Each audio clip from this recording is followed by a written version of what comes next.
재밌는 돈에 관련된 연구들이 정말 심리학에는 정말 끝없이 많아요. 정말 너무너무 많은데 사실은 저는 박사과정 끝나고 박사 논문도 돈이었어요. 그래서 저도 많이 고민을 하고 있는 부분이니까 이걸 통해서 우리가 돈에 관련된 어떤 생각을 좀 해볼 필요가 있나 이런 걸 좀 생각해 보자는 뜻에서 제가 준비를 했습니다. 오늘 첫 번째 퀴즈입니다. 근데 실제로 있었던 연구인데요. 키가 큰 사람이 돈을 더 잘 번다.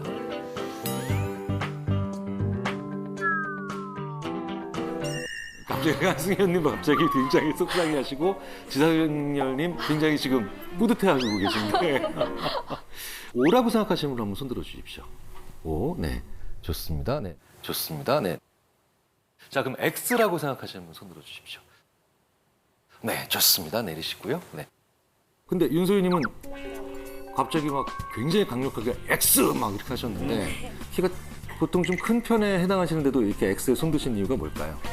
저는 조금 키가 그래도 상대적으로 작으신 분들이 왠지 그 컴플렉스라고 생각을 하실 수가 있어서 그거를 이제 상쇄하려고 자기 개발을 좀 많이 하시고 노력을 많이 하셔서 더 돈을 벌 확률이 높다고 생각을 해요. 그런데 이제 이 연구에서는 답은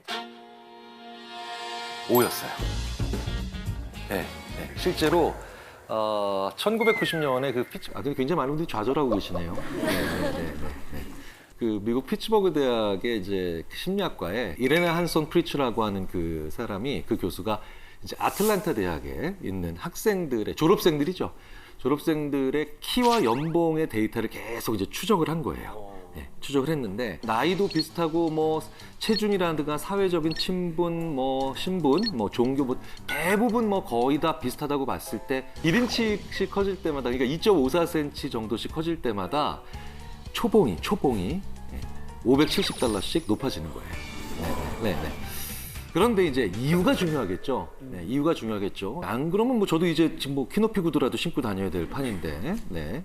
왜 그런가 봤더니 실제로 키가 뭘 반영하나요? 가정 환경에서의 영향, 교육 뭐 이런 거 있잖아요. 이런 거에 그 영향을 주는 요인이기 때문에 조금 더 좋은 환경, 유복한 환경에서 자라지 않았을까라고 이렇게 생각한 거죠. 사실은 저도 뭐 이렇게 키가 큰 편은 아니고 더 속상한 거는 뭐 저희 집에서는 뭐 비율이 더 형편없다라고 얘기를 하고 있어서 굉장히 좀 속상한 얘기긴 한데 근데 너무 좌절하실 필요는 없다는 겁니다. 이런 게 전형적으로 상관은 있지만 인과관계는 아직 알 수 없는 거예요. 네. 왜냐하면 여기에 또 다른 윤소희 님이 얘기하신 내용을 또 아주 재미있게 지지할 수 있는 게 있거든요.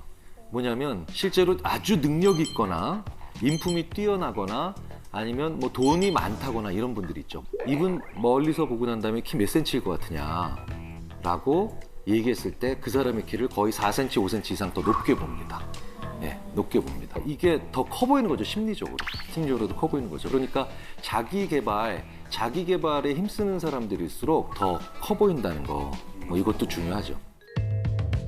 돈이 많으면 인생이 재밌어진다. 맞다고 생각하시는 분 손 한번 들어주십시오. 맞다고 생각하시는 분, 네, 좋습니다. 네, 맞다고, 네. 그렇지 않다고 생각한다. 네. 야, 이거 왔다. 네. 감사합니다. 네. 자, 아까 한승현님 O를 선택하셨어요. 네. 왜 O를 선택하셨나요? 아무래도 그 돈의 문제가 좀 줄어들면 내가 해야 하는 활동보다 하고 싶었던 활동에 더 시간을 쓸 수 있어서 좀 더 재미있는 생활을 할 수 있지 않을까 그렇게 생각해요. 꽤 많은 분들이 한승현 님이 하신 말씀을 이렇게 표현합니다. 돈으로부터 벗어나서 진정한 자유를 얻고 싶다. 네, 이런 얘기들 많이 하시거든요. 아마 그런 맥락이신 것 같아요. 네. 그런데 죄송하게도 정답은 X였습니다. X였어요. 네. 제가 참 좋아하는 그 스페인의 조르디 코르바기라고 하는 그 심리학자가 있어요. 이 조르디 코르바기 그 실제로 돈이 사람을 얼마나 재미있게 만들 수 있는지 없는지에 대한 실험을 한번 해본 거예요. 네. 그러니까 실험 참가하신 분들을 대상으로 일상생활에서 재밌는 이야기거리를 생각하게 한 겁니다. 예를 들어서 뭐 누구를 만난 거, 아니면 어디 가서 재밌게 논 거, 그리고 그 이야기거리가 얼마나 재밌을지 스스로 점수를 매겨보게 하는 거예요. 그런데 사전에 뭘 측정했겠습니까? 그 사람의 재산을 측정해 본 거예요. 그런데 재산이 많은 참가자일수록 재밌는 경험을 얘기를 꺼내봐라라고 했는데 그 경험이 이겁니다라고 하면서 적었는데 그게 그렇게까지 재밌다라고 얘기를 안 하더라는 겁니다. 근데 저는 광화문 쪽에 있는 회사에 있는 친구가 그 번개를 한번 했는데 그날 마침 제가 시간이 돼가지고 제가 거기 수원에서부터 제가 가고 있는데 막 기분이 오늘 좋은 거야. 막 오늘 뭐 골뱅이로 한번 끝내줘 볼까 막 이러면서 그리고 뭐 갑자기 야 우리 한번 떠나보자 막 이래가지고 왜 20대 30대는 조금 더 그런 그 갑자기 떠나는 당일치기 여행도 꽤 있잖아요. 네. 사실 이런 것 우리가 살아가면서 되게 소소한 행복들이 우리에게 다 대부분 큰 것들이잖아요. 큰 것들인데 이게 그분들한테는 재밌지 않다는 겁니다. 재산이 많은 분들에게. 이게 왜 그러냐면 여러 가지 이유가 있습니다. 여러 가지 이유가 있는데 큰 부자인 분들은 다는 아니지만 꽤 많은 분들이 치르는 형벌이 있어요. 자녀를 가르칠 때 제일 먼저 가르쳐야 되는 게 아무도 믿지 말라는 걸 가르쳐야 돼요. 아무도 믿지 말라. 소름이다. 정말 못 믿어요. 왜냐면 잃을 게 너무 많거든요. 그래서 어떤 친구가 저한테 야 경일아 오늘 야 막창 2인분에 소주 한 병씩 할까? 딱 그러면 그래! 라고 가죠. 근데 그 돈 많은 분들은 얘가 날 왜 불렀지를 생각을 하셔야 되고 그렇죠? 얘가 나한테 오늘 무슨 청탁을 해야 될까를 고민하셔야 되니까 그게 즐겁지 않은 거예요. 게다가 큰 돈을 가지고 있으니까 내가 왜 굳이 이런 작은 거로부터 행복을 느껴야 되냐라고 하는 평가절하가 일어난 거죠. 네. 그러니까 돈이요 꼭 좋은 건 아니에요. 게다가 실험적으로요 평범한 우리들조차도 돈을 보면 옆에 돈을 놓는 것만으로도 지금 보고 있는 것에 대한 흥미가 반감돼요. 이 조르디 코드박 교수가 컬럼비아 대학교 방문 교수를 할 때 이제 재학생들을 대상으로 초콜릿을 먹게 해요. 초콜릿. 네. 초콜릿. 그런데 초콜릿을 먹는데 옆에 1유로 사진이 인쇄되어 있는 거예요. 1유로 돈. 네. 그러니까 어떤 학생들은 그렇게 해놓고 보는 겁니다. 그리고 어떤 학생들은 그냥 그런 1유로 사진 없이 그냥 초콜릿을 먹는 거예요. 그러면서 이렇게 관찰을 한 거예요. 연구진이. 어떻게 맛있게 먹나. 네. 그런데 1유로 사진을 옆에 보면서 초콜릿을 먹었던 학생들은 그 데이터를 보면 32초 만에 초콜릿을 먹은 걸로 나옵니다. 그런데 사진을 보지 않았던 학생들은 45.4초니까 12초 이상 더 초콜릿 맛을 음미를 하는 거예요. 그러니까 돈이 오히려 일상생활에서 우리의 행복을 앗아가는 경우도 꽤 자주 있는 것 같습니다. 혹시 어떤 나만의 어떤 뭐 흥정이라고 하는 거는 좀 그렇지만 어떤 거래에 있어서 나는 요런 또 나만의 또 그런 기술이 있다. 뭐 어떤 게 있을까요? 저는 제 인생에서 계약서를 처음 썼던 나이는 사실 미성년자였어요. 그렇구나. 네, 그래서 제가 주도권을 가지고 처음으로 계약을 하기 시작했던 거는 20대 후반이었단 말이에요. 그래서 너무 무섭고 돈 얘기하는 것도 어렵고 이랬는데 그때 지인분이 이제 흥정의 기술이라고 알려주셨던 게 이제 원하는 것보다 무조건 더 높게 불러서 네, 그쪽에서 뭐라고 피드백이 오면 약간 쿨한 척, 양보하는 척하면서 성사를 시켜라. 이런 조언을 좀 받았었어요. 지금 말씀하신 쪽에 그 심리학에서 그 유명한 그 앵커링 단내림 효과.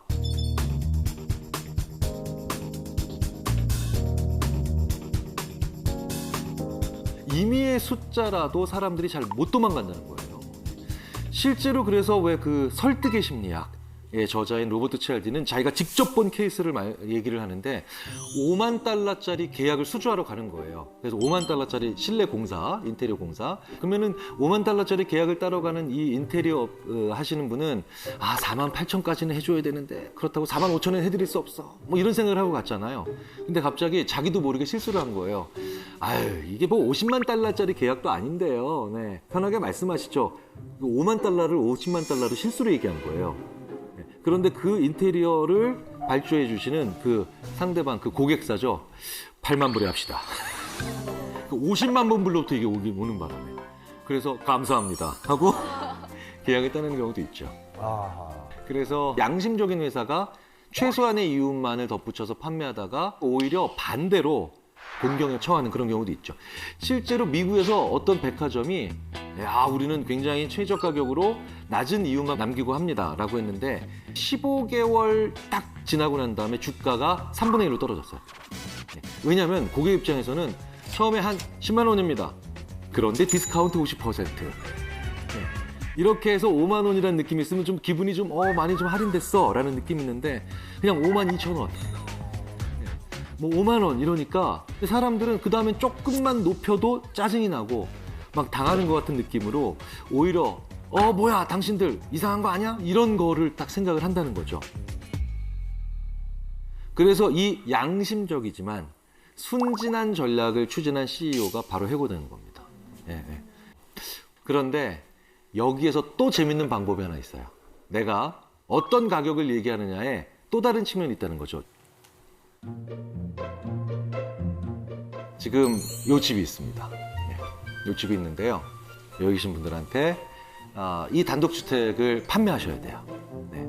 주변 시세를 고려했을 때 한 10억은 받아야 되겠다라고 생각을 하신다면 여기 계신 분들께 얼마를 먼저 제시하시겠습니까? 얼마를 먼저 제시하시겠습니까?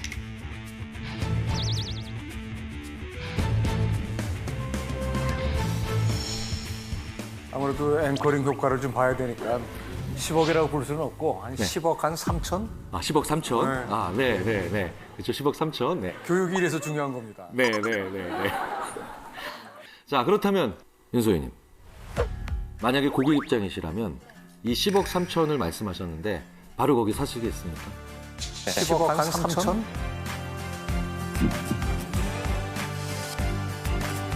아니요, 저는 흥정을 할 것 같아요. 그냥 보통 받고 싶은 금액보다 높게 부르니까. 그렇죠. 저도 한 9억 뭐 8천? 8천, 뭐 7천, 8천, 9천 이렇게 말씀하시겠죠. 자, 그런데요. 여기서 또 재밌는 게 있는데 김상중님께서 말씀하신 가격에 그래요? 그럼 그렇게 합시다. 이렇게 바로 대부분의 분들이 얘기하시는 경우가 있더라는 거예요.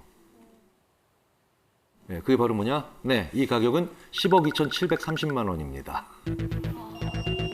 네, 10억 2,730만 원이니까 뭔가 좀 의미가 있는 것 같아요. 그죠? 특히나 이런 김상중님 같은 그런 목소리로 10억, 한번 해주세요. 10억 2,730만 원이라고. 10억 3,250만 원 받아야 될 것 같습니다. 네, 이렇게 얘기하면, 네. 설득력 있어. 그래서 제가 항상 학생들한테 발표할 때 소수점 절대로 까먹지 말고 붙이라 그러거든요. 네. 그러니까 이 효과는 74%가 향상됐습니다. 이러지 말고 74.67% 향상됐다고. 네. 이제 이런 것도 바로 뭐냐? 사람들은 구체적인 숫자가 나올수록 무언가 거기가 의미가 있겠다는 거죠. 손질 비용, 관리 비용 이런 거. 네. 그럼 이제 뭡니까? 앵커링의 이제 구체적 숫자죠. 하나, 여기까지 들어가면 굉장히 유리해지죠.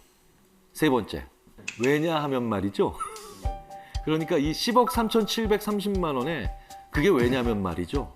여기까지 붙으면 이제 상대방이 내 얘기를 하기 되게 어려워진다. 나는 왜 이렇게 수익 내기 어려울까? 네.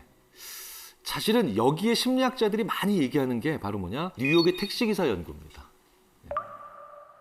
뉴욕의 택시기사들의 운행 패턴을 분석하니까 되게 재밌는 패턴들이 나오더라는 거예요. 사실은 이 연구가 왜 시작됐냐면 뉴욕에서 택시 잡기가 왜 이렇게 힘들까? 뉴욕에서 택시 잡기가 왜 이렇게 힘들까? 네. 왜 그런가 봤더니 우리 이 뉴욕의 택시 기사들께서 손님이 많은 날 이때는 영업을 빨리 끝냅니다. 근데 손님이 없는 날에는 늦게까지 일을 해요. 왜일까요? 자기 목표액이 손님이 많은 날은 일찍 달성되거든요. 네. 그러니까 영업을 빨리 맞추고 집에 들어가서 놀거나 아니면 뭐 가족들이랑 밥 먹고. 근데 손님이 적은 날은 자기 목표액이 안 채워졌죠. 그러니까 택시기사들이 점점 더 많이 일을 하고 계신 거예요. 그러니까 악순환이 반복된다는 거예요. 손님들이 많은 날, 이런 날에는 오늘 좀 많이 일하자. 손님이 좀 없는 날은 오늘은 많이 해도 잘 안 될 테니까 그냥 포기하고 일찍 들어가서 쉬자. 이렇게 되는데 그렇게 하지 않으시고 정확히 반대로 한 거예요. 네. 슬슬 이제 주식 투자와의 연관성이 지금 슬슬 보이기 시작하실 겁니다. 네. 자, 그러니까 A 주식은 20% 지금 수익이 났고 상승해서 B 주식은 20% 하락했어요. 자, 어느 걸 파시겠습니까? 네, 라고 하면 대부분 실제로 보면 A를 팔아요. 왜? 20% 수익이 났거든요. 그런데 대부분은 계속해서 수익이 나는 건 놔둬야 돼요. 예. 근데 손실이 고통스러우니까 20% 손실이 난 주식을 오히려 못 파는 거죠. 예. 대부분 패턴을 보면 현재 계속해서 수익을 내고 있는 것은 뭡니까? 장기적으로 더 보유할 만한 것들이고, 그리고 어느 정도 시간이 지났는데도 자꾸 하락하는 거는 이제 보유할 가치가 없는 경우가 많은데 우리가 반대로 하는 경우가 많다는 거예요. 반대로. 예. 그래서 우리가 손실을 그만큼 싫어한다. 뭐에 대해서 손실을 보는 걸 너무너무 싫어한다라는 거죠. 파는 순간 뭡니까? 내가 손실을 인정하는 순간 예, 확정이니까요. 자, 그렇다면 두 번째로 또 다른 또 많이 궁금해하시는 것 있죠. 제대로 하는 데는 투자가 뭐냐? 네. 투기와 투자의 차이 어떻게 저희가 설명하느냐 그부터 말씀드릴게요. 투기와 투자는요, 도박과 게임과 비슷해요. 도박할 때는요, 게임할 때랑 뇌가 다르거든요. 도박할 때의 뇌를 보면 뇌를 거의 안 써요. 머리를 거의 안 써요. 다만 갑자기 좋은 결과가 나왔을 때 보상중추, 즉 쾌감중추만 꽉 떠요. 언제겠습니까? 5광 떴을 때. 네. 그러니까 도박의 룰은 간단하잖아요. 네. 도박은 대부분의 사람들이 반나절이 아니라 단 1시간도 안 돼서 대부분의 룰은 간단하니까 배울 수 있어요. 그래서 도박은 어느 정도 익숙해지자면 2, 3일만 지나도 머리를 안 씁니다. 근데 게임을 할 때는 굉장히 뇌가 많이 활동해요. 왠지 아세요? 게임을 할 때는 우리가 일반적으로 계속 하는 만큼 변화가 생기고 점수가 바뀌고 그렇기 때문에 머리를 엄청 써요. 네, 게임을 할 때 보면 오히려 쾌감 중추는 별로 안 떠요. 활성화를 잘 안 합니다. 그러니까 사실 뇌의 입장에서 보면 게임은 노동이에요. 상당한 노동이에요. 그래서 게임 자녀 있으신 분들은요, 아이가 게임을 많이 했어요. 그러면 자 이제 게임 그만하고 공부해. 이런 뭐예요? 삽질 그만하고 곡괭이질해. 이거랑 똑같은 거예요. 삽질을 계속했으니까 뭐 해야 돼요? 곡괭이질 다 하기 전에 쉬어야죠. 네. 한 번은 그런 부모님이 돼보시는 것도 어떨까 싶어요. 이게 바로 투기와 투자의 차이예요. 투기는 머리를 안 쓰는 거예요. 오로지 수익률만 보는 거죠. 그렇죠? 근데 게임은 왜 재밌는 줄 아세요? 과정을 즐기기 때문이죠. 네. 내가 어떤 회사의 주식을 샀는데 그 회사에 관심도 있고 신문 보면서 이런 신기술이 개발됐어? 오, 저기 CEO는 왜 이런 데 가고 있지? 왜 해외 출장을 이런 데 가지? 이러면 뭡니까? 그건 투자죠. 투자하게 되면 수익률이 떨어져도 나는 뭐가 남아요. 게임을 했을 때 아주 스케일이 큰 게임이나 아니면 복잡한 게임을 하게 되면 게임에서 저도 뭐가 남아요? 기량이 남죠. 기량이라는 게 남고 재밌는 스토리들이 남아요. 우리들이 소비할 수 있는 것들이 되죠. 바로 그렇게 무언가를 샀고 그 다음에 내가 지켜보는 과정에서 그런 여러 가지 피드백을 받을 수 있는 그런 상황이 있으면 그게 내가 바로 투자를 해나가면서 세상에 대해서 알아가는 과정입니다. 알아간다는 거. 부자는 절대로 꿈이 돼서는 안 됩니다. 목표가 돼야 돼요. 무슨 얘기냐면 제가 꿈과 목표를 구분하지 못하는 사람들에 대해서 굉장히 많이 얘기를 하는데요. 이게 사실은 참 대단히 어려운 질문이에요. 어려운 질문인데 왜 그러냐면 실제로 제가 많은 기업에서 부장님들한테 이렇게 질문을 드려요. 부장님의 꿈이 뭔가요? 사장 되는 겁니다. 그러면 제가 이렇게 한번 진지하게 다시 여쭤봐요. 사장 되는 건 꿈이 아니고 사장 돼서 뭘 하고 싶으신지가 꿈이어야 되지 않을까요? 이렇게 말씀을 드려요. 예. 그러니까 행위가 좀 있어야 되는 거죠. 자, 그런데요. 한국 사람들이 목표는 있는데 꿈이 없어요. 예, 우리가 꿈이 없어요. 왠지 아세요? 꿈을 얘기할 수 있는 기회가 없어요. 왜? 너무 현실성이 없다고 혹은 지금 네가 해야 될 일이 여기 있다고 생각을 하면서. 그래서 목표는 있는데 대부분 우리가 꿈을 꾸기가 되게 어렵거든요. 위시리스트가 없잖아요, 우리가. 그런데요, 참 재밌는 건 이 복권이 위시리스트를 만드는데 진짜 좋은 재료가 됩니다. 예. 저는 출장을 자주 다녀서 이제 KTX나 SRT를 자주 타는데요. 서울에서 만약에 부산을 간다, 서울에서 뭐 광주, 목포를 간다 이럴 때 얼마 전부터 재밌는 필기를 시작합니다. 일단 그런데 이걸 하기 위해서 입장권이 필요해요. 그게 1,000원짜리 복권 한 장이에요. 왜? 내 위시들을 그냥 써보려고 했더니 내 양심이 허락하질 않아요. 이성이 너 뭐 하는 거냐고 자꾸 놀려요. 근데 참 신기하죠? 1,000원짜리 복권 한 장을 딱 사서 서울역에서 딱 앉고 그 다음에 선반 펼쳐지니까 거기다 딱 올려놨더니 내 위시리스트를 적어도 아무런 비난이 없어요. 제 양심과 이성에서. 왜? 100억 당첨되기만 하면 얼마든지 어쨌든 0보다는 큰 확률이거든요. 쓰기 시작합니다. 야, 써요.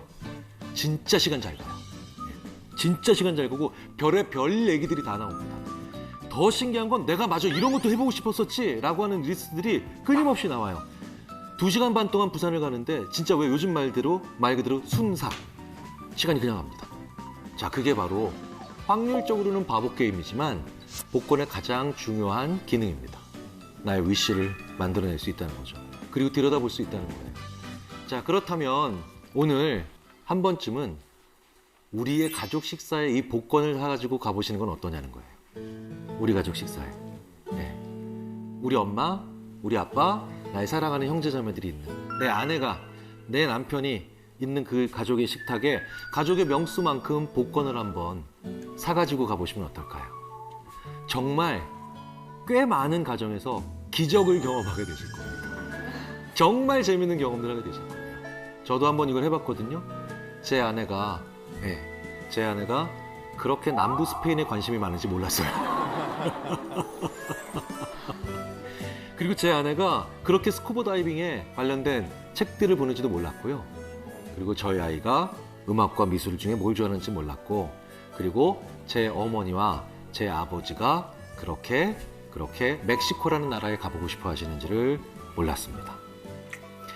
정말 이 복권 한 장으로요. 복권이 당첨된다면 어떡할 거야 엄마?